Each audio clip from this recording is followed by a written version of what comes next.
Hallo und welcome to Das German Kritic. But hey, außer mir macht's ja keiner. And on this movie, I got nothing. I have absolutely nothing. It's not based on any pre-existing material. There's no nostalgic value in it. There was a TV series, but that one came out after the movie. So, I got nothing. Written and directed by Thilo Graf Rothkirch, and the voice talents of Hape Kerkeling, Jürgen von der Lippe, and Wolfgang Völz, Tobias Totz and his lion tells the story of a lion looking for his first true love.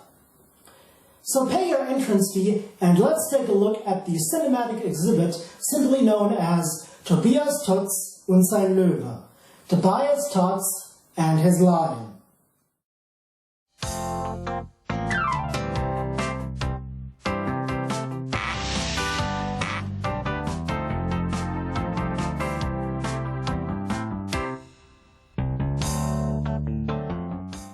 The film begins with our villains Gino and Luigi, voiced by Ingolf Lück and Mirko Nonchef respectively, driving through the forest late at night. Why are they driving through the forest so late at night?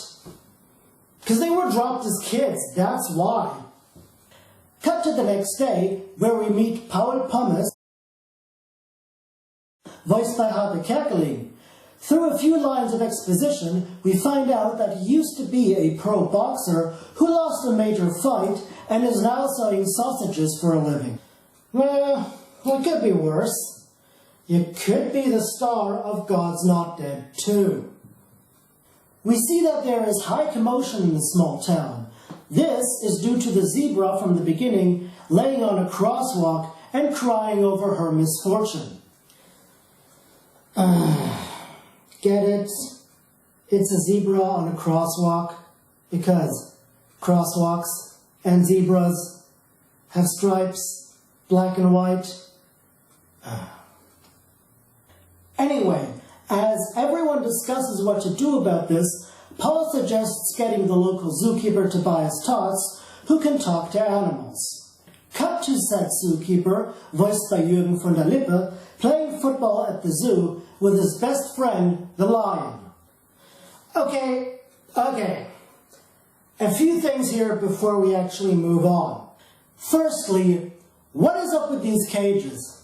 I mean, I know this is supposed to be a kids' movie, but did they really have too small of a budget to hire a decent background designer to draw 2 or 3 more bars onto those cages? Secondly, the lion has no name. I'm serious, he doesn't. He's the main character of this movie, and he doesn't have a name. And thirdly, I just can't get over the fact of how much the lion in this movie looks like the German YouTuber and Let's Player Zarazar. I mean, look at the two and tell me that you don't see some resemblance there. Tobias is asked about love things by the lion when Paul comes to the zoo and tells Tobias about the zebra, which Tobias manages to bring to the zoo. A while later, Gino and Luigi are at the zoo interrogating the director about the missing zebra when they see the lion in a striped jersey and assume him to be it. Yeah. One thing that you'll notice pretty quickly is that our two villains aren't exactly that bright. Kind of like Team Aqua in Pokemon Auras, always telling you where they're planning to go next after you've beat them for the 25th time. Guys, I'm serious about this. Play it. They will always tell you where they're going to go and what their next plan is. The two numbnuts try to capture the quote-unquote zebra and eventually get chased out of the zoo. The next day, the actual zebra attempts to make friends with all the other striped animals at the zoo. This includes the striped Jersey lion, and for some bizarre reason, the two start to hit it off. Why? Acid, my friends, acid. It's the best explanation that you're going to get. At dusk, the zebra tells the lion about Africa and that there is also a lioness there. The zebra tries to persuade the lion to go to Africa himself, but the lion has good reasons not to go. Also, da wo ich herkomme, da gibt's auch eine Löwin. Hast du etwa Angst, dorthin zu fahren, du König der Steppe?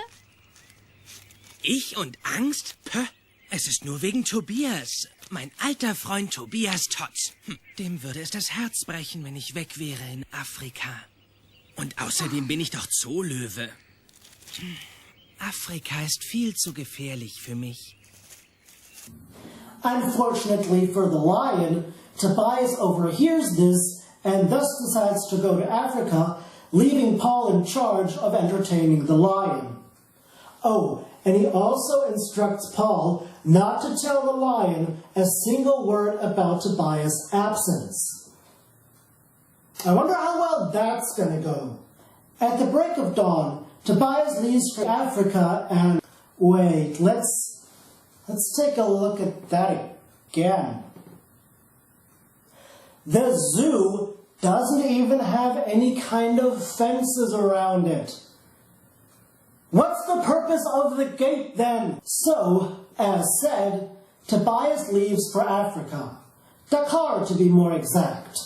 And take a wild guess whom he comes across. Tweedledip and Tweedleshit. And as if coming across them on the plane wasn't coincidental enough, it also turns out that he booked the hotel room directly opposite them. What are the fucking odds? But there is one thing I do want to draw your attention to. Yeah, no. I'm calling bullshit on that. Never gonna happen. Back at the zoo, Paul teaches the lion some boxing. The lion laments the absence of his friend Tobias, and, like an idiot, Paul lets it slip that Tobias went to Africa. Thus, the lion ponders about how to get to Africa. His solution? A hot air balloon made from Paul's inflatable sausage decoration.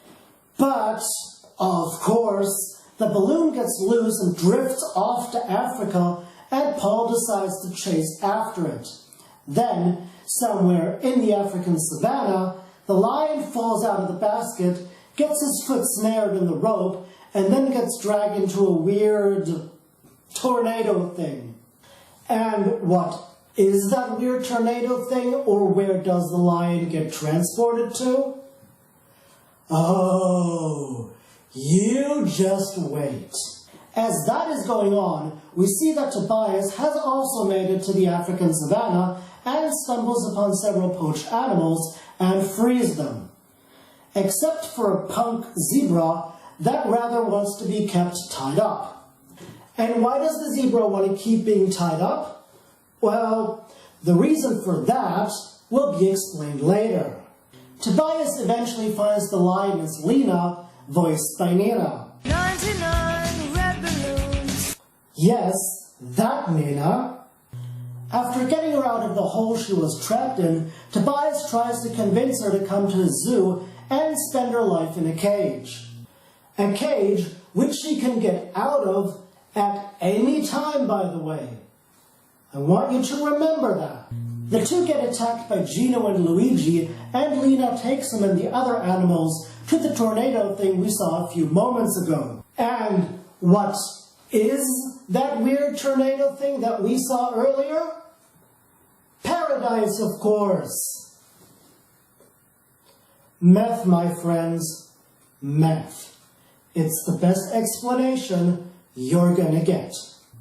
In Paradise, the animals are of course not pleased about seeing a human in their midst, but due to his good actions earlier, Tobias is allowed to stay.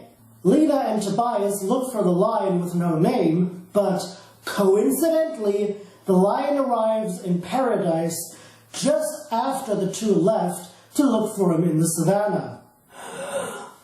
Oh no! It can't get any worse, can it? Yes, it can. After exiting the tornado of paradise, the lion finds Tobias and Nena tranquilized in the savannah. This is, of course, just a clever trap by Gino and Luigi, who shot the two and are now waiting for the lion.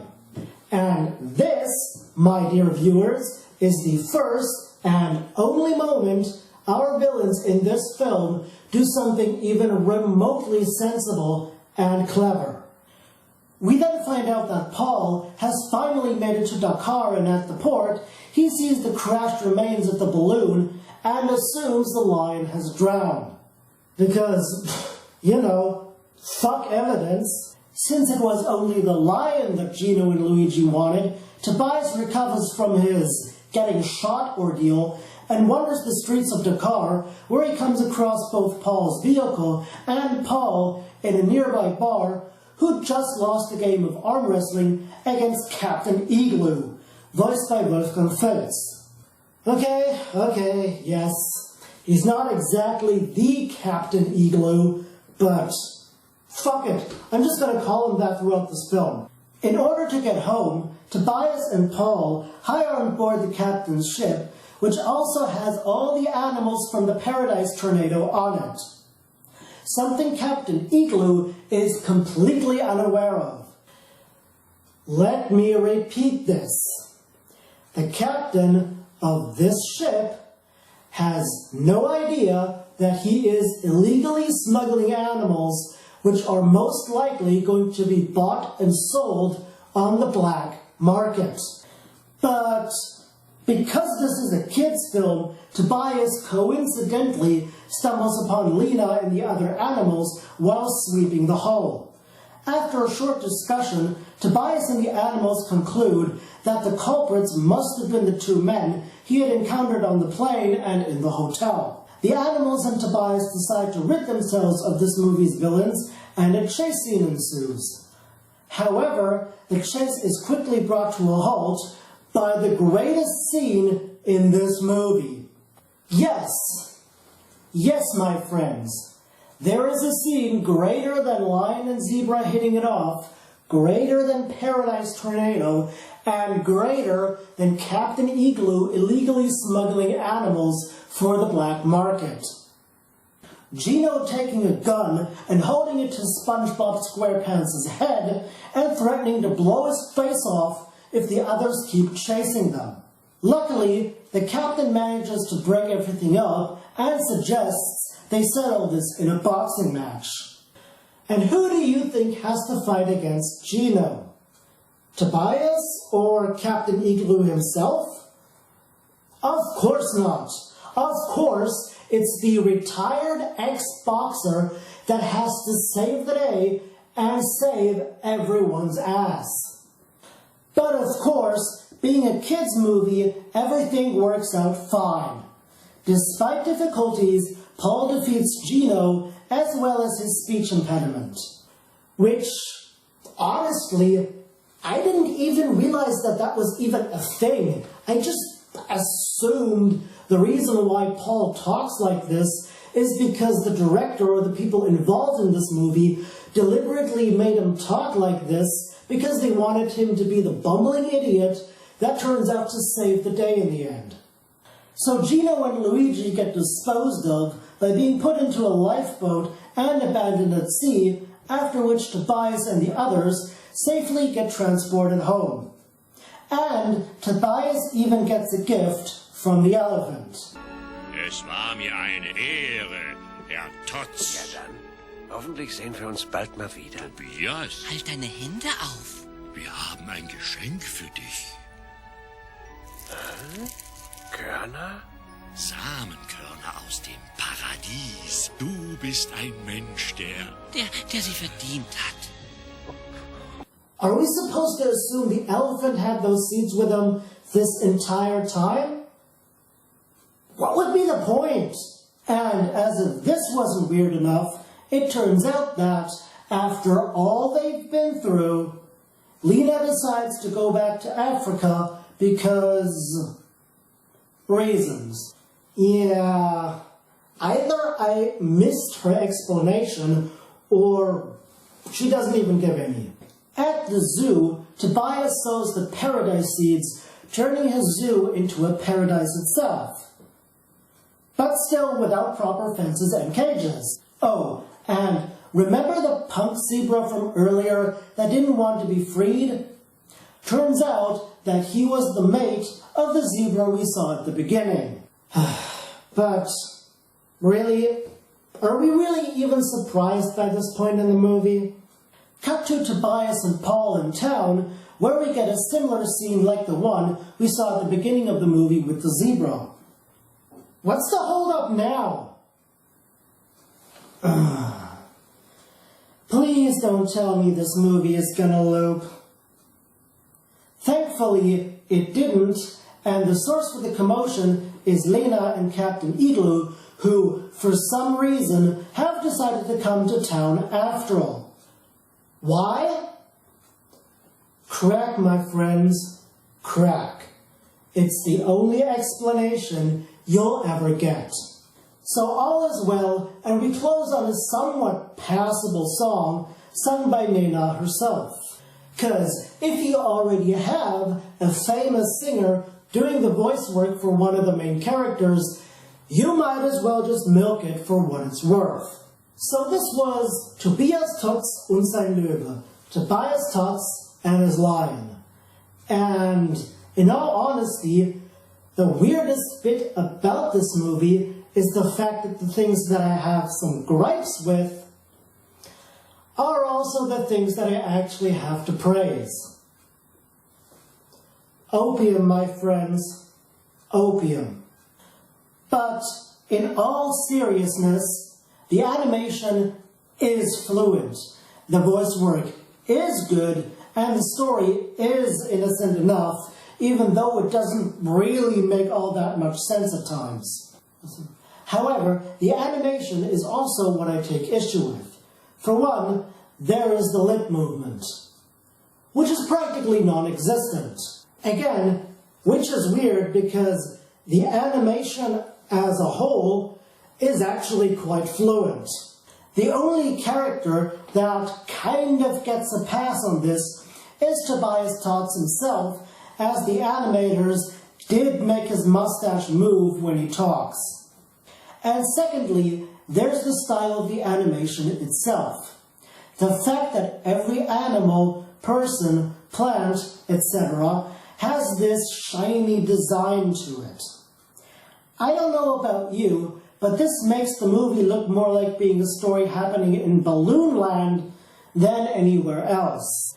And as an addendum to this, the only other times I've seen this kind of shiny animation design was in anime.